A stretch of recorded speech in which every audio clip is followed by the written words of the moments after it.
पाकिस्तान में जानलेवा इमराज का खतरा मंडला रहा है। आलमी इदारे सेहत ने पाकिस्तान में खतरे की घंटी बजा दी। पाकिस्तान में मानसून बारिशों और सैलाब के बाद बीमारियों और अमवात के खतरात में इजाफा। आलमी इदारे सेहत ने खतरे की घंटी बजाते हुए अक़वाम आलम से पाकिस्तान की मदद के लिए आगे आने की अपील कर दी।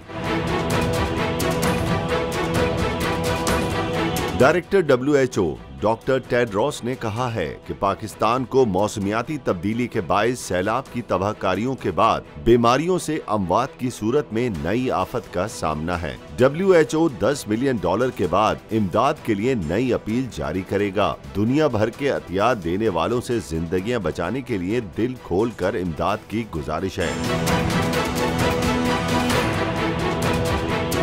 दूसरी जानिब अक़वाम मुत्तहिदा के झैली इदारे यूनिसेफ का कहना है कि 34 लाख के करीब सैलाब ज़दा बच्चे फौरी इमदाद के मुंतज़िर हैं। सैलाब में फंसे बच्चों को भूख के साथ बीमारियों ने घेर लिया है। मलेरिया और डेंगू के साथ पेट के अमराज भी इन पर हमलावर हो रहे हैं। ये बच्चे और बच्चियां इस मौसमियाती तबाही की कीमत चुका रहे हैं, जिसमें वो हिस्सेदार ही नहीं। सैलाब से मुतासरा बच्चों की माएँ ग़िज़ाई किल्लत का शिकार होकर दूध पिलाने से भी कासिर हैं। यूनिसेफ ने पाकिस्तान में हंगामी इमदाद की अपील करते हुए कहा है कि सैलाब में घिरे लाखों बच्चों की जिंदगियां खतरे में हैं।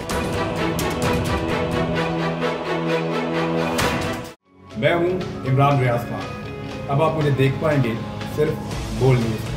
इमरान रियाज खान साहब जो हैं वो बोल फैमिली का हिस्सा बन गए हैं। बड़े अरसे बाद किसी चैनल ने हौसला किया है, तो मुझे ऐसा लगता था कि हमें बोलने की इजाजत नहीं मिलेगी, लेकिन बोल ने डिसाइड किया कि बोलने की इजाजत वो लेकर देंगे। मुझे बोल की एक चीज बहुत अच्छी लगी कि बोल ने कैटेगोरिकली कहा कि जो करना है करो, हमने अपना कोई बंदा नहीं निकालना।